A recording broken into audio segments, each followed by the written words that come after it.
దేవునికి స్తోత్రం. హల్లెలూయా. ప్రభువైన యేసుక్రీస్తు యొక్క శుభనామములో వందనాలు. ఈ రోజున దేవుని యొక్క లేఖనాల్లోంచి మనం గమనించినట్లయితే 2వ దినవృత్తాంతాలు 15వ అధ్యాయం 7వ వచనంలో, కాగా మీరు బలహీనులు కాక ధైర్యము వహించుడి, మీ కార్యము సఫలమగును.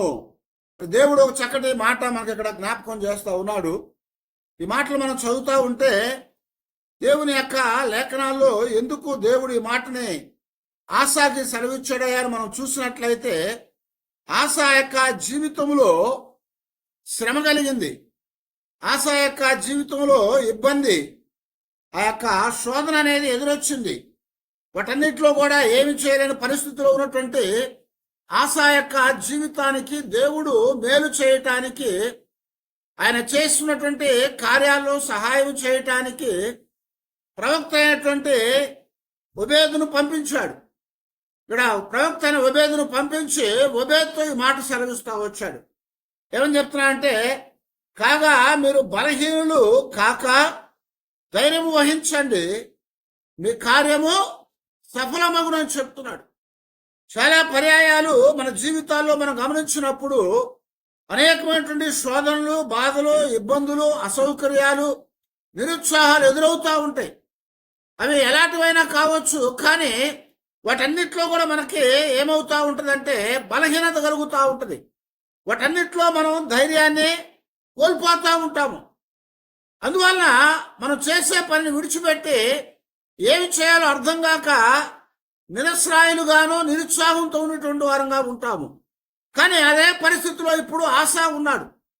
ఆశా యొక్క జీవితంలో ఏమైందయ్యా అంటే అనేకమైనటువంటి సమస్యలు ఎదురైనాయి.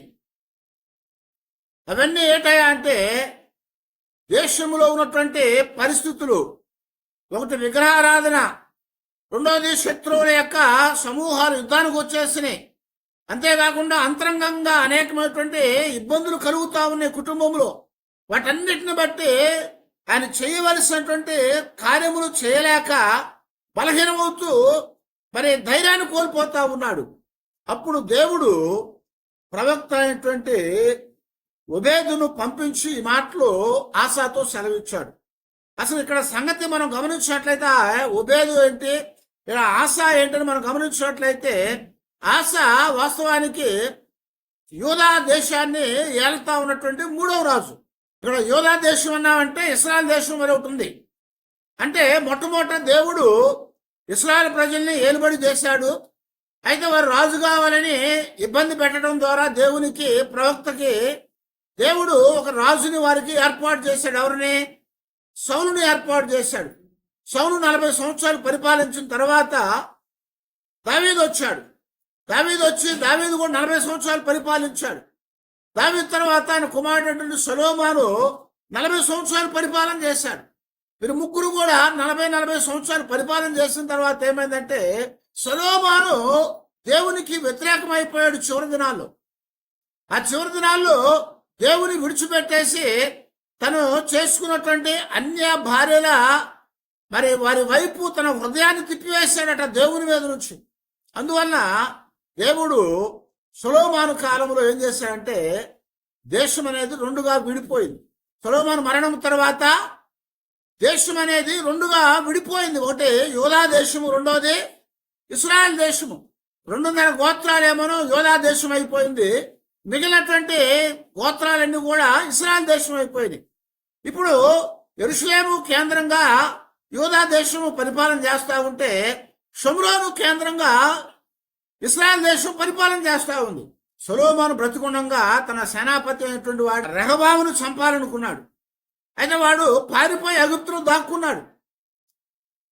కొంతకాలానికి సొలొమోను చనిపోయిన తర్వాత దేవుడు ఆ యొక్క రెహబాముని రాజుగా ఏర్పాటు చేశాడు. ఎందుకంటే సొలొమోను యొక్క పరిస్థితిని బట్టి. ఇప్పుడు దేవుడు దావీదుకి ఇచ్చినటువంటి వాగ్దానం ప్రకారంగా ఆయన సింహాసనం మీద సంతానం కూర్చుంటుందని దేవుడు సెలవిచ్చాడు. సదాకాలము నీ సంతానము సింహాసనం మీద ఆశీనుడై ఉంటుందని దావీదుకి దేవుడు వాగ్దానం చేశాడు. కాబట్టి ఇప్పుడు రాజ్యం అంతా వేరే వాడికి ఇచ్చేస్తే దేవుడు వాగ్దానం తప్పినవాడు అవుతాడు. కాబట్టి ఒక 2.5 గోత్రాలని దేవుడు యూదా దేశంగా ఏర్పాటు చేసి దానికి సొలొమోను కుమారుడైనటువంటి రెహబాముని రాజుగా చేశాడు. అది మనకి మొదటి రాజుల గ్రంథం 11వ అధ్యాయం 43వ వచనం రాశాడు ఆ మాటలు. ఆ తర్వాత రెహబాము కూడా ఏం చేశాడయ్యా అంటే అతడు కూడా అలాగే ఉన్నాడు. అతడు కూడా దేవుణ్ణి అనుసరించలేదు. ఆయన తండ్రిని అనుసరించి ఇప్పుడేం చేశాడు, విగ్రహారాధనకి అలవాటు చేశాడు. అది చేసినాక అతను కూడా కాలం చెందాడు. అతను కూడా రెహబాము కూడా చనిపోయాడు. రెహబాము చనిపోయిన తర్వాత ఆయన కుమారుడైనటువంటి అబియా అనేటువంటి వాడు మొదటి రాజులు 15వ అధ్యాయం 2వ వచనంలో రాజుగా చేయబడ్డాడు. రాజుగా చేయబడినాక ఇతడు ఏం చేశాడంటే ఇతడు కూడా మరి దుర్మార్గంగా ఏం చేశాడంటే ఇంకా బలిపీఠాలు కట్టించాడు. అన్ని దేవతలకి బలిపీఠాలు కట్టించాడు. ఆయన భార్య అయినటువంటి మయాక ఏం చేసిందంటే మరి అన్ని దేవతలకు సంబంధమైనటువంటి ఇంకా విగ్రహాలు ఏర్పాటు చేసి ఉన్నతమైన స్థలాలు ఏర్పాటు చేసిందట. ఉన్నతమైన స్థలాల్ని ఏర్పాటు చేసింది. అప్పుడు దేవుడు మరి వారిని ఆశీర్వించలేదు. ఆ దినాలు ఏమైందంటే దేవుని మాటలు కానీ ధర్మశాస్త్రము కానీ ప్రవక్తలు కానీ లేకుండా పోయారు. ఇశ్రాయేలుకి ప్రజలకి దేవుని యొక్క వాక్యం అంటే ధర్మశాస్త్రం కానీ దేవుని వాక్యాన్ని బోధించేటువంటి యాజకులు ప్రవక్తలు కానీ లేకపోతే దేవుని యొక్క దర్శనం కానీ లేకుండా పోయింది. ఇప్పుడు అందువలన విగ్రహాలను ఏర్పాటు చేసి ఇదే దేవుడు అని చెప్పి వాళ్ళని ఆ రాజులు ప్రలోభ పెట్టారు. ఆ తర్వాత ఏమైందంటే అబియా కూడా చనిపోయాడు. అబియా చనిపోయిన తర్వాత అబియా కుమారుడు ఆసా అనేవారు ఈ మొదటి రాజు గ్రంథంలో 15వ అధ్యాయం 8వ వచనంలో రాజుగా చేయబడ్డాడని మనం రాస్తున్నాడు. అబియాము తన పితరులతో కూడా నిద్రించగా వారు దావీదు పురమందు అతన్ని సమాధి చేసి అతని కుమారుడైన ఆసా అతనికి మారుగా రాజు ఆయను అని ఇక్కడ రాస్తా వచ్చాడు. మనం ఇప్పుడు ఏమైందట, ముగ్గురు దేవునికి వ్యతిరేకమైనటువంటి వారు, దేవుని నుంచి ప్రజలను దూరం చేసినటువంటి వారు రాజులు చనిపోయారు. ఈ రాజులు చనిపోయినాక ఏమైందంటే ఆసా అనేటువంటి రాజు ఇప్పుడు అబియా కుమారుడు రాజుగా చేయబడ్డాడు. అతడు తన పితరులైనటువంటి తన తండ్రి గాని తాత గాని ముత్తాత కానిటువంటి వారి వలె కాకుండా వారి ముత్తాత అయినటువంటి దావీదు వలె దేవుని హత్తుకొని ఉన్నాడట. దేవుని హత్తుకొని దేశంలో ఉన్నటువంటి విగ్రహారాధనని తీసివేశాడు. దేశంలో ఉన్నటువంటి అన్ని దేవత స్తంభాలని కొట్టివేశాడు. ఇలా చేస్తున్నప్పుడు ఏమైందంటే ఇంటిలో కూడా సమస్య వచ్చింది. ఇంటిలో కూడా సమస్య వచ్చింది. ఆ సమస్య ఏదయ్యా అంటే మనం గమనించినట్లయితే అక్కడ రాస్తా ఉంటాడు కదా, వాళ్ళ తల్లి అయినటువంటి మయాక ఏం చేసిందట, అసహ్యమైనటువంటి ఆ యొక్క విగ్రహాలను పెట్టించిందట, దేవతా స్తంభాలు ఏర్పాటు చేసిందట. అప్పుడు ఈ ఆసా ఏం చేశాడంటే తన తల్లి అంటే ఎవరు, పట్టపురాణి. కానీ ఇప్పుడు ఏమైందంటే పట్టపురాణి అనేటువంటి మయాక యొక్క మాట వినకుండా ఆమెను ఏం చేశాడంట, పట్టపురాణిగా ఆమెను తొలగించి వేశాడు. పట్టపురాణిగా ఆమెను తొలగించి వేసి బయటకు తోసివేసి ఇప్పుడు ఆమె కట్టించినటువంటి దేవతా స్తంభాలని వాటన్నిటిని కూడా పడగొట్టి ఏం చేశారంట, అక్కడ ఉన్నటువంటి సమస్తాన్ని కూడా నిర్మూలన చేశారట. వాటన్నిటిని నిర్మూలన చేసి భయపడతా ఉన్నాడు. ఎందుకంటే సమస్య ఎదురొచ్చింది. ఆ సమస్య ఏదయ్యా అంటే ఇశ్రాయేల్ రాజు అయినటువంటి అతను ఏం చేశాడంట, అనేకమైనటువంటి వారిని పోగు చేసుకొని ఇప్పుడు యోధా మీదకి యుద్ధానికి వచ్చాడు. ఇప్పుడు సమస్య ఏదయ్యా అంటే విగ్రహారాధన అంటే ఒక సమస్య. రెండవది శత్రు రాజు అయినటువంటి వారు ముట్టడి వేశారు, అదొక సమస్య. తర్వాత ఇంటిలో ఉన్నటువంటి యొక్క తల్లి చేసినటువంటి ఆ యొక్క వాటన్నిటిని హేయమైన కార్యాలన్నింటినీ కూడా శుభ్రం చేయాలి. ఇక్కడ మనం గమనిస్తూ ఉంటే శుభ్రం అనేది ఎక్కడ ప్రారంభం అవ్వాలి అంటే ఇంటిలో నుంచే ప్రారంభం కావాలి. దేవుడు కూడా అదే చెప్పాడు. ఇదిగో మరి తీర్పు అనేది ఎక్కడి నుంచి ప్రారంభమవుతుందట, దేవుని ఇంటిలో నుంచే ప్రారంభమవుతుందని చెప్పాడు. దేవుని యొక్క ఇంటిలోంచే తీర్పు అనేది ప్రారంభమవుతుంది. అందువలన ఇప్పుడు ఈ యొక్క ఆశ ఏం చేయాలో అర్థం కాకుండా పోయింది. విగ్రహాలను తీసివేస్తా ఉంటే సమస్య వస్తుంది. విగ్రహం నిర్మూలమైనది ఎప్పటికి కూడా జరిగేది కాదు. ఎందుకంటే అది పాతుకుపోయింది మనుషుల యొక్క హృదయాల్లో. దాన్ని తీసివేయడం చాలా కష్టమైన పని. కానీ తన ప్రయత్నం తాను చేస్తా ఉన్నాడు. విగ్రహాలను తీసివేస్తున్నాడు, ఆ యొక్క దేవతా స్తంభాన్ని కొట్టివేస్తా ఉన్నాడు. వాటన్నిటి కూడా తొలగించేసి ఆయన ఏం చేస్తున్నాడట, మరి దేవుని యొక్క పనిని జరిగిస్తా ఉన్నాట. ఆ సమయంలో అతను బలహీన పడిపోతా ఉన్నాడు. ఎందుకనే శారీరకంగా, మానసికంగా, ఆత్మ సంబంధంగా బలహీనత కలుగుతా ఉంది. అందుకొరకే దేవుడు ఇక్కడ మనకి జ్ఞాపకం చేస్తున్నాడు కదా, మన జీవితాల్లో ఒక విశ్వాసిగా ఉన్నటువంటి వ్యక్తి యొక్క జీవితంలో కలిగేటువంటి సమస్యల్లో మనము బలహీనం కాకూడదు, ధైర్యాన్ని కోల్పోకూడదు. మనం చేసే పనిని ఏం చేయాలంట, అది జరిగిస్తూనే ఉండాలి. అప్పుడే దేవుని యొక్క శక్తిని మనం పొందగలుగుతాము. అది కావాలంటే ఏం కావాలి, దేవుని యొక్క మాటలు కావాలి. అందుకే ఇక్కడ దేవుడు ఏం చేశాడంట, ప్రవక్త అయినటువంటి ఒబేదును పంపించినప్పుడు ఒబేదు వచ్చి మాటలు చెప్తా ఉన్నాడు. ఇదిగో నువ్వన్నీ కూడా చేస్తున్నావు, ఒక ప్రక్షాళన కలిగిస్తా ఉన్నావు దేశంలో. అదో మరి దేవుని యొక్క ప్రజల యొక్క హృదయాల్లో ప్రక్షాళన కలుగు చేస్తా ఉన్నావు. కనుక ఆ ప్రక్షాళన కలుగు చేయాలంటే నువ్వు బలహీనుడు కాకూడదు, ధైర్యంగా ఉండాలి. నీ ధైర్యాన్ని కోల్పోకూడదు. కనుక నువ్వు చేసే పని చేస్తా ఉంటే నీ దేవుడు నీకు సఫలతను కలుగు చేస్తాడు.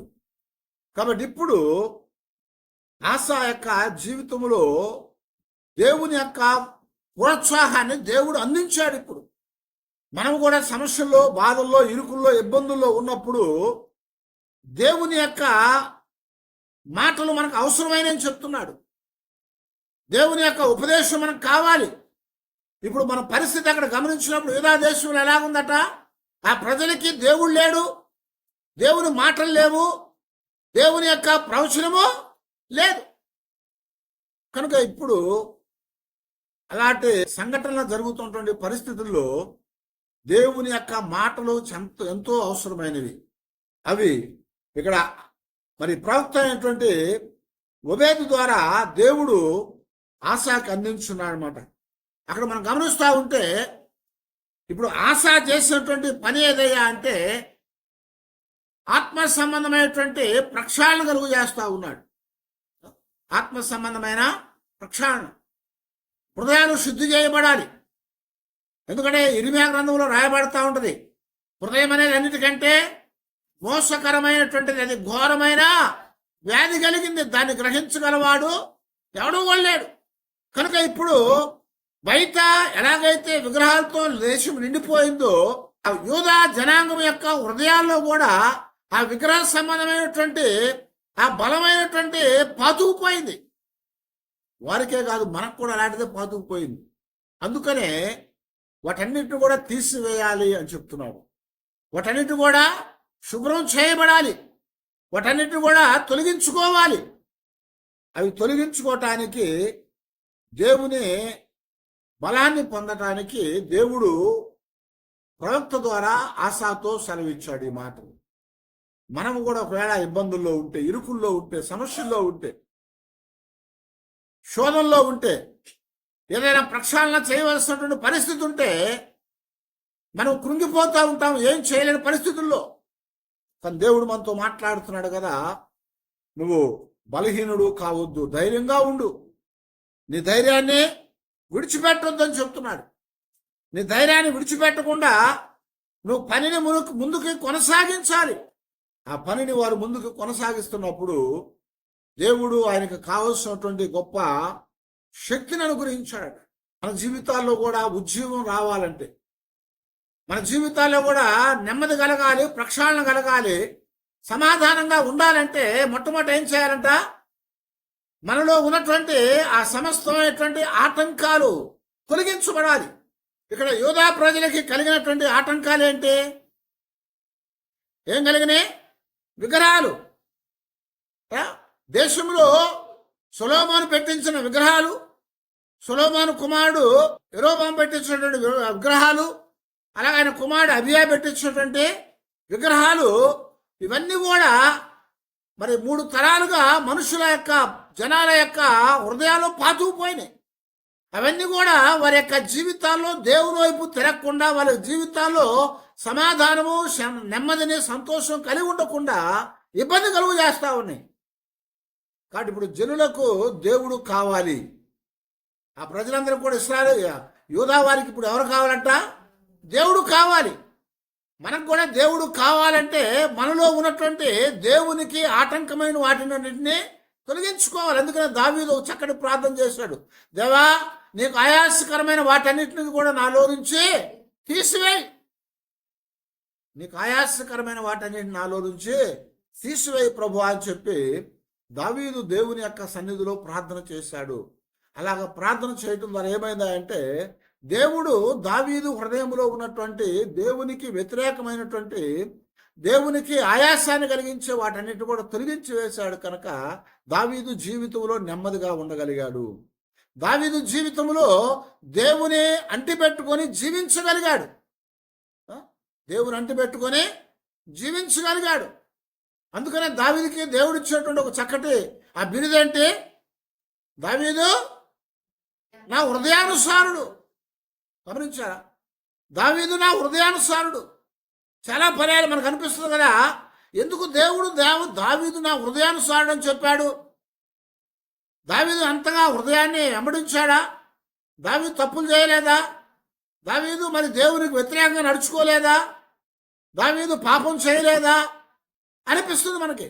నిజమే, దావీదు దేవునికి వ్యతిరేకంగా నడుచుకున్నాడు కొన్ని పర్యాయాలు దేవునికి వ్యతిరేకంగా ఉన్నట్టు మాత్రమే కాదు, తప్పిదాలు చేశాడు, పాపం కూడా చేశాడు. అయినప్పటికీ కూడా దావీదు దేవునికి వ్యతిరేకమైనటువంటి, దేవునికి ఆయాసాన్ని కలిగించేటువంటి సమస్తాన్ని కూడా తన హృదయంలో ఉంచి తీసివేసుకున్నాడు. వాటిని ఒప్పుకొని విడిచిపెట్టేశాడు. వాటన్నిటిని కూడా తన జీవితంలో లేకుండా వాటిని తుడిచివేసుకున్నాడు. కాబట్టి దేవుడు ఇప్పుడు దావీదును ఏమన్నాడు? నా హృదయానుసారుడు అని చెప్తున్నాడు. అలాగే మనము కూడా మన జీవితాల్లో నెమ్మది రావాలంటే, దేవుడు మనతో ఉండాలంటే, మనలో ఉన్నటువంటి దేవునికి వ్యతిరేకమైన ఆయాసాన్ని కలిగించే వాటన్నిటి కూడా మనము శుద్ధి చేసుకోవాలి. శుద్ధి అనేది మనకు ఎంతో అవసరమైంది, అది చేయబడాలి. ఇప్పుడు యూదా జనాంగానికి దేవుడు కావాలి కనుక అడ్డంగా ఉన్నటువంటి విగ్రహాలన్నింటినీ కూడా తీసివేశాడు. ఇక్కడ తల్లి అయినటువంటి మయాక ఆమె పెట్టించినటువంటి ఆ దేవతా స్తంభాలు, హేయమైనటువంటి ఆ విగ్రహాలన్నింటినీ కూడా, బలిపీఠాలన్నింటినీ కూడా కొట్టివేశాడట. కొట్టివేయటం మాత్రమే కాదు, ఆ యొక్క స్తంభాల్ని విరగ్గొట్టించి ఏం చేశాడంటే వాటిని కాల్చివేసి మరి వాటిని కిద్రోను వాగులో కలిపివేశాడట. కిద్రోను వాగులో కలిపివేశాడు. కాబట్టి ఇప్పుడు ఏమైందంటే, యూదా జనాంగానికి దేవుని పరిచయం చేయబోతా ఉన్నాడు మరల. దావీదు తర్వాత సొలొమోను కొంతవరకు జీవించాడు, కానీ ఆ తర్వాత దేవుని విడిచిపెట్టేశాడు. అయితే ఇప్పుడు మరలా ఆసా రాజు వచ్చి ఏం చేస్తున్నాడంటే, యూదా జనాంగానికి దేవుని పరిచయం చేస్తున్నాడు. దేవుడు అవసరం మన జీవితాల్లో. మనకు ఎన్నైనా ఉండొచ్చు, మనం ఎలాంటి వారమైనా కావచ్చు, కానీ దేవుడు తప్పనిసరిగా మన జీవితాలకు అవసరం ఉంది. దేవుడు మనకు అవసరం ఉంది కనుక ఇక్కడ ఆ పని చేసేటప్పుడు బలం కావాలి, ధైర్యం కావాలి. ఒక బలమైన కార్యం చేయాలంటే బలం కావాలి, ధైర్యం కావాలి. అలాగే ఇప్పుడు ఆశా కూడా ఏం చేశాడంటే, ప్రజలు పెట్టినటువంటి ఆ విగ్రహాలను, ఆ తల్లి పెట్టినటువంటి హేయమైనటువంటి స్తంభాలను విరగొట్టించి వాటన్నిటి కూడా కాల్చివేసి నీటిలో ఆ వాగులో కలిపేశాడట. వాటి యొక్క ఛాయ అనేది లేకుండా చేశాడు మొట్టమొదట. రెండోది, ఇప్పుడు ఇశ్రాయేల్ రాజు వీరి మీద యుద్ధానికి వచ్చాడు, అనేక మందిని పోగు చేసుకొని. ఒకటేమో విగ్రహ సంబంధమైంది, రెండోది శత్రు సంబంధమైంది. ఆ శత్రు సంబంధమైనటువంటి దానిలో నుంచి కూడా విడుదల కావాలి. శత్రు సంబంధమైన దానిలో నుంచి కూడా విడుదల కావాలంటే మనకేం కావాలి? మనకు బలం కావాలి. ఇప్పుడు శత్రువు అనేవాడు ఎవడయ్యా అంటే, ఆ దినాల్లో బయట నుంచి వచ్చిన శత్రువులు ఉన్నారు. కానీ ఈ రోజుల్లో బయట నుంచి వచ్చే శత్రువు కాదు, లోపల అంతరంగమైనటువంటి శత్రువు కూడా ఉన్నాడు. అందుకనే పౌలు గారు మరి జ్ఞాపకం చెప్తా ఉంటాడు కదా, మనం పోరాడునేది ఎవరితో అట?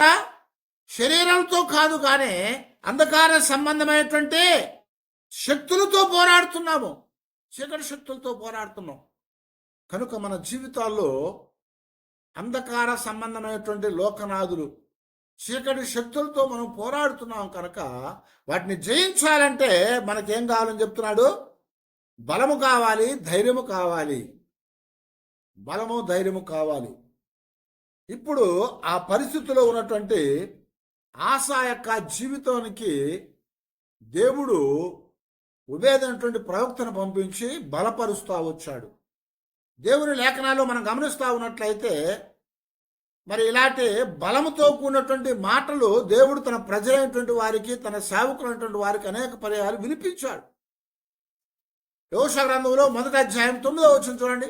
నేను నీకు ఆజ్ఞాపించాను కదా, నువ్వు ఇప్పుడు దిగులు పడొద్దు, భయపడొద్దు, నువ్వు చేయే కార్యములు నువ్వు ముందుకు సాగు, నీ దేవుడైన యెహోవా నేను నీకు తోడుగా ఉన్నానని చెప్పాడు యెహోషువతో. ఎందుకంటే మోషే చనిపోయాడు. మోషే చనిపోయిన తర్వాత ఆ గొప్ప ఇశ్రాయేలు జనాంగాన్ని దేవుడు చెప్పినటువంటి వాగ్దాన దేశంలోనికి నడిపించాలి. వారు మాట వినని జనాంగం అని దేవుడే చెప్పాడు. వారు తిరుగుబాటు చేసేవారని దేవుడు చెప్పాడు. అలాంటి వారిని నడిపించాలంటే ఇప్పుడు మోషే అంత అనుభవం లేదు. అయినప్పటికి కూడా దేవుడు యెహోషువకి ఆ పనిని అప్పగించి చెప్తున్నాడు కదా, నువ్వు భయపడవద్దు, ధైర్యముగా ఉండు, నువ్వు దిగులు పడవద్దు, నిబ్బరంగా ఉండు, నేను నీకు తోడుగా ఉన్నాను, నిన్ను నడిపించేవాడని నేనే అని చెప్పి జ్ఞాపకం చేస్తూ వచ్చాడు. అలాగే మనం గమనిస్తూ ఉన్నట్లయితే యెషయా గ్రంథంలో కూడా 40వ అధ్యాయం 31వ వచనంలో జ్ఞాపకం చేస్తున్నాడు కదా, యెహోవా కొరకు ఎదురు చూచువారు నూతన బలము పొందుదురు, వారు పక్షిరాజు వలె రెక్కలు చాచి పైకి ఎగురుదురు, అలయక పరిగెత్తుదురు, సొమ్మసిల్లక నడిచిపోదురు. హల్లెలూయా. దేవుని కొరకు ఎదురు చూసినట్లయితే, యెహోవా కొరకు ఎదురు చూసినట్లయితే ఏమవుతట? నూతన బలం పొందుతారు. వారు పక్షిరాజు వలె రెక్కలు చాచి అలయక సొలయక పైకి ఎగిరి నడిచిపోతారని చెప్తున్నాడు దేవుడు. అలాంటి వాగ్దానాలు మనకి జ్ఞాపకం చేస్తున్నాడు. అలా వెళ్ళటానికి దేవుడు ఆయన మనకు శక్తినిచ్చేవాడుగా ఉన్నాడని జ్ఞాపకం చేస్తున్నాడు. ఇంతకంటే కూడా మన నెహెమ్యా గ్రంథం 8వ అధ్యాయం 10వ వచనం మనం చూస్తూ ఉంటే, యెహోవా యందు ఆనందించడం వలన మీరు బలమొందెదరు. హల్లెలూయా. ఏం చెప్తున్నా అండి? యెహోవా యందు ఆనందించడం వలన మీరు బలం పొందుతారని చెప్తున్నాడు. వాళ్ళ పరిస్థితి ఎలా ఉందట? దుఃఖంలో ఉన్నారు. నెహెమ్యా మరి కొంతమంది జనాంగాన్ని తీసుకొని ఆ యొక్క శత్రు దేశంలో నుంచి యెరూషలేముకు వస్తున్నాడు. యెరూషలేముకు వచ్చేటప్పుడు అనేక ఆటంకాలు ఎదురైనవి. అప్పుడు కూడా దేవుడు నెహెమ్యాతో మాట్లాడుతున్నాడు. ఇదిగో నెహెమ్యా చెప్తున్నాడు, ఇదిగో మీరు కొవ్విన దూడల్ని వధించండి, వాటిని లేని వారికి పంతులు పంపించండి, అందరూ కూడా కలిసి భోజనం చేయండి. ఎందుకంటే ఈరోజు దేవుని యొక్క ప్రతిష్ఠితమైన దినము. ఈ రోజున దేవుడు మన కొరకు ఏర్పాటు చేసిన దినము. ఈ రోజున దేవుడు ఆయనలో మనం ఆనందించినట్లయితే మన జీవితాలకు కావలసిన బలాన్ని మనకిస్తాడు. ఎన్ని శోధనలు రావచ్చు, ఎన్ని ఆటంకాలు రావచ్చు, ఎన్ని అడ్డులు రావచ్చు, శత్రువు ఎలాగ మన మీద దాడి చేయొచ్చు, కానీ దేవునిలో మనం ఆనందించినట్లయితే దేవుడు మనకి బలాన్ని ఇచ్చేవాడుగా ఉన్నాడు అని చెప్తున్నాడు. దేవుడు మనకు కావలసినటువంటి ఆ శక్తిని అనుగ్రహించేవాడు. ఇక్కడ ఆశ విగ్రహాలన్నీ తీసివేసి ఆ యుద్ధం చేయడానికి సిద్ధమైనప్పుడు దేవుడు వారితో మాట్లాడినప్పుడు వారు ధైర్యం తెచ్చుకొని ఆ శత్రు రాజులను తరిమి కొట్టారట. ఆ శత్రు రాజుల్ని వారు తరిమి కొట్టారంట. ఆ తర్వాత వారు శత్రు రాజును తరిమి కొట్టడం మాత్రమే కాదు, కానీ పాడైపోయేటువంటి దేవుని మందిరాన్ని, పాడైపోయినటువంటి దేవుని యొక్క బలిపీఠాన్ని వారు బాగు చేశారు. వారు దాన్ని బాగు చేసినట్టుగా దేవుని వాక్యం మనకి ఇక్కడ జ్ఞాపకం చేస్తూ ఉంది. చూడండి, అక్కడ 2 దినవృత్తాంతాల్లోనే 15వ అధ్యాయంలో 13వ వచనం మనం చదువుతూ ఉంటే, పిన్నలే కాని పెద్దలే కాని పురుషులే కాని స్త్రీలే కాని ఇశ్రాయేలు దేవుడైన యెహోవా యొద్ద విచారణ చేయని వారికి అందరికి మరణము విధింతును అని రక్షణ చేసిరి. వారు ఎలుగెత్తి దబ్బులిడుచు మేళములతోను బూరల నాదముతోను బేరీ ధ్వనులతోను యెహోవా సన్నిధిని ప్రమాణము చేసిరి. ఇలాగు ప్రమాణము చేయబడగా యూదా వారందరూ సంతోషించిరి. వారు పూర్ణ హృదయముతో ప్రమాణము చేసి పూర్ణ మనసుతో ఆయనను వెదకి ఉండిరి.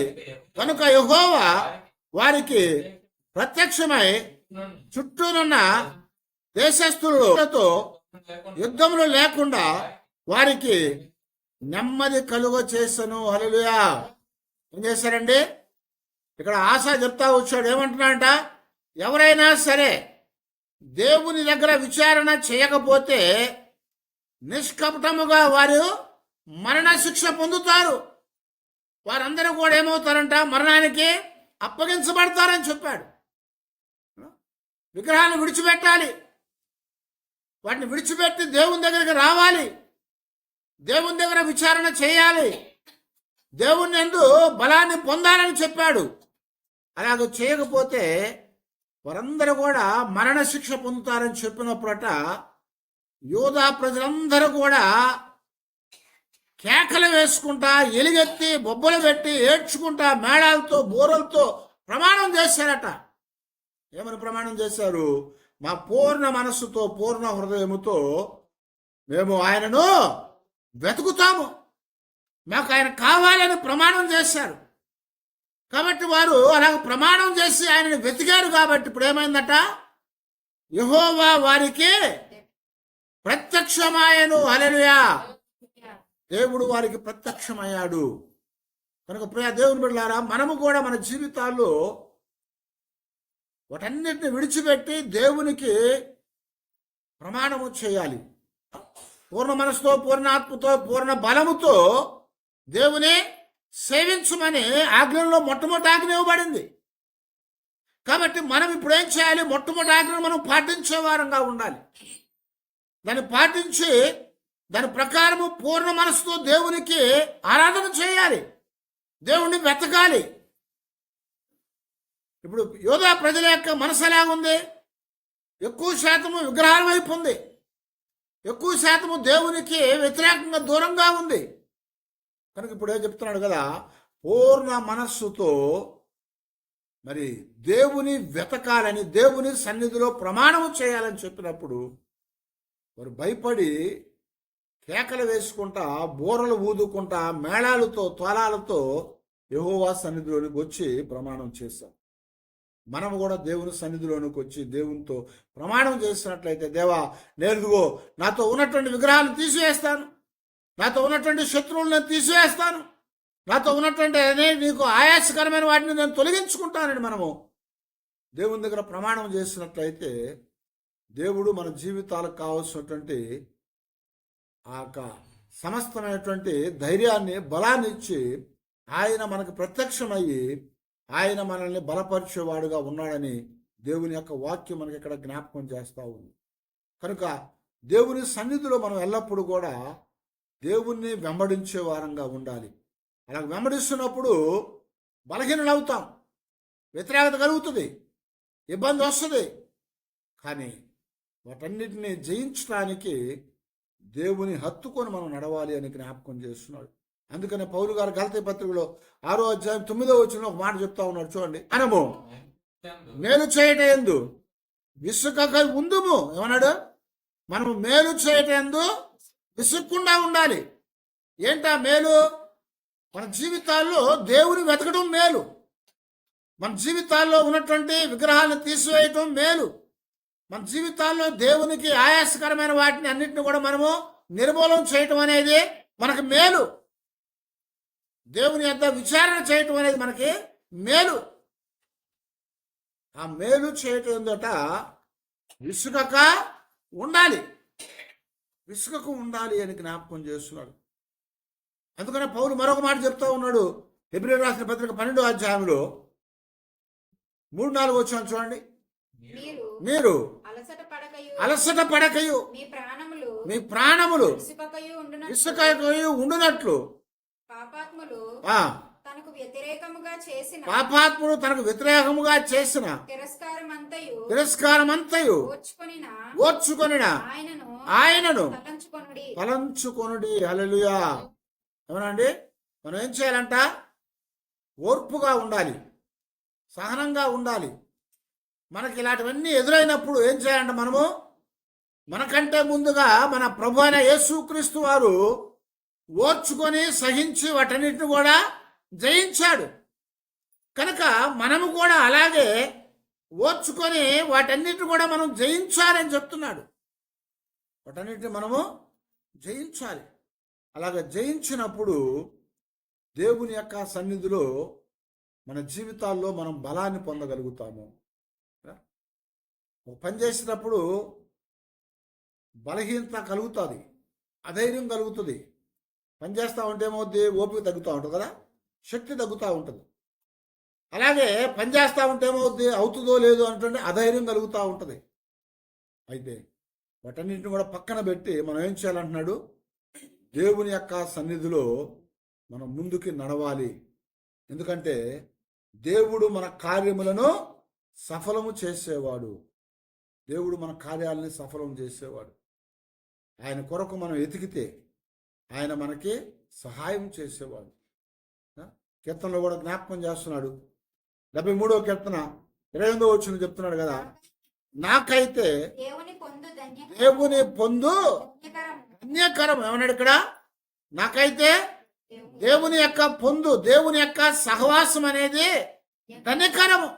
నీ సర్వకార్యములను నేను తెలియజేయనట్లు నేను ప్రభు అయిన యెహోవాను శరణు జొచ్చి ఉన్నాను. హల్లెలూయా. మనము కూడా మనం చేసే కార్యాలు సఫలం కావాలంటే, మనకు వ్యతిరేకంగా వచ్చినటువంటి ఆ కార్యాలన్నీ కూడా నిర్మూలన చేయబడి దేవునిలో మనం సంతోషించాలంటే, దేవుని యొక్క శక్తిని బలాన్ని మనం పొందాలంటే ఏం చేయాలంట? మన దేవుడైన యెహోవా శరణు చొచ్చే వారంగా మనం ఉండాలి. ఆయన శరణు చొచ్చినప్పుడు మనకు వ్యతిరేకంగా రూపించబడేటువంటి ప్రతి ఒక్క ఆయుధము కూడా వర్ధలేదు. రోమపత్రిక 8వ అధ్యాయం 31వ వచనంలో జ్ఞాపకం చేస్తున్నాడు. యెహోవా మన పక్షమందున్నాడు కాబట్టి మనకి విరోధేవుడు. మనకు వ్యతిరేకంగా రూపించబడే ప్రతి ఆయుధము కూడా అది వర్ధలేకుండా అది విడిచివేయబడుతుంది. అది విరిచివేయబడుతుంది. కనుక ప్రియ దేవుని బిడ్డలారా, మన జీవితాల్లో కొన్ని పర్యాయాలు అనేక రీతులుగా ఆటంకాలు కలగవచ్చు, కానీ అనేక రీతులుగా నిస్సహాయత, నిరుత్సాహం ఎదురవ్వచ్చు. అనేక రీతులుగా బయట నుంచి కాదు, లోపల కూడా, మన ఇంటిలో నుంచి లేదా మన లోపల నుంచి కూడా మనకు వ్యతిరేకత రావచ్చు. కానీ దేవుడు జ్ఞాపకం చేస్తున్నాడు, మనము ధైర్యంగా ఉండి మనము బలముతో నింపబడి బలహీనం కాకుండా దేవుని కార్యాలు మనం చేసినట్లయితే దేవుడు మన జీవితాలకు కావాల్సినటువంటి ఆ గొప్ప శక్తినే అనుగ్రహించేవాడు. ఆయన శరణు వచ్చినట్లయితే సమస్తమైనటువంటి వాటిని నిర్మూలన చేసి, అన్నాడు కదా, యుద్ధము యెహోవాదే, యెహోవాదే. 3-4 తరాలుగా పాతుకుపోయిన విగ్రహారాధనను తీసివేశాడు. దేవుడంటే తెలియకుండా ఉన్నటువంటి వారందరూ కూడా దేవుని దగ్గరికి వచ్చేట్లుగా చేశాడు. మీరు సస్తారా బతుకుతారా? మీరు దేవుని దగ్గరికి రాకపోతే, విచారణ చేయకపోతే చస్తారని చెప్పాడు. వెంటనే వాళ్ళందరూ కూడా ఏం చేశారంట, దేవుని సన్నిధిలోనికి వచ్చి దేవుని దగ్గర విచారణ చేశారు, దేవుని దగ్గర ప్రమాణం చేశారు. దేవుడు వారికి శక్తినిచ్చాడు. ఇప్పుడు దేవుడు లేకుండా పోయినటువంటి, దేవుని యొక్క ఉపదేశం లేకుండా పోయినటువంటి, దేవుని ప్రవక్తలు లేకుండా పోయినటువంటి ప్రజలకు ఇప్పుడు దేవుడు వచ్చాడు, దేవుని వాక్యం వచ్చింది, దేవుని యొక్క ఉపదేశము, దేవుని యొక్క ప్రవక్తలు వచ్చారు. అలాంటి స్థితి మన జీవితాల్లో కూడా రావాలని దేవుడు మనల్ని కోరుకుంటా ఉన్నాడు. అందుకొరకే ఆశాతో చెప్పిన మాట ఈరోజు మనతో చెప్తున్నాడు. నువ్వు బలహీనుడు కాకుండా ధైర్యముగా ఉండు, నువ్వు చేసే కార్యాన్ని దేవుడు సఫలం చేస్తాడు. ఎలాంటిది ఎదురొచ్చినప్పటికి కూడా దేవుడు అటన్నిటిలోంచి కూడా మనల్ని విడిపించి మన జీవితాలకి నెమ్మదినిచ్చేవాడు. కనుక అలాంటి శక్తిని, బలాన్ని దేవుడు తన ప్రజలకు, తన యొక్క భక్తులకు, తన యొక్క దాసులకు ఇచ్చినటువంటి ఆ యొక్క గొప్ప ఆశీర్వాదాన్ని ఆయన మనకు కూడా ఇవ్వటానికి సిద్ధంగా ఉన్నాడు. ఎందుకంటే దేవుడు నిన్న నేడు నిరంతరము ఏకరీతిగా ఉన్నటువంటి వాడు. కనుక ఆయనలో ఏ చంచలత్వం కానీ ఛాయా గమనములు కానీ లేవు. మనమే అటు ఇటు ఊగిసలాడుతూ ఉన్నాం. విగ్రహాల వైపా, దేవుని వైపా, లోకం వైపా, దేవుని వైపా మనమే ఊగిసాడుతూ ఉంటాం. కానీ దేవుడు చెప్తున్నాడు, మనము విగ్రహాలను విడిచిపెట్టి, లోకాన్ని విడిచిపెట్టి, దేవునికి ఆయాసకరమైన వాటిని విడిచిపెట్టి, దేవునికి వ్యతిరేకమైన వాటిని విడిచిపెట్టినట్లయితే దేవుడు మన జీవితాలకు కావలసిన బలాన్ని ఇస్తాడు, శక్తిని ఇస్తాడు, ఆనందాన్ని ఇస్తాడు, ఆశీర్వాదాన్ని ఇస్తాడు, నెమ్మదినే ఇస్తానని చెప్తుంది. అవి పొందటానికి దేవుని సన్నిధిలో మనం అందరం కూడా ఆశాలాగా దేవుని యొక్క పాదాల దగ్గర విచారణ చేద్దాం. దేవుని యొక్క సన్నిధిలో మనం అందరం కూడా ప్రార్థన చేద్దాం. ఆశాకిచ్చినటువంటి ఆ ధైర్యాన్ని మాకు ఇవ్వు ప్రభా, ఆశాకిచ్చినటువంటి ఆ బలాన్ని మాకు ఇవ్వు ప్రభా, ఆశాకిచ్చినటువంటి ఆ యొక్క శక్తిని మాకు ఇచ్చి ఆ దర్శనం ద్వారా మమ్మల్ని బలపరచు ప్రభా అని దేవుని యొక్క సన్నిధిలో ప్రార్థన చేసుకున్నాం. తల ఉంచి ప్రార్థన చేసుకున్నాం.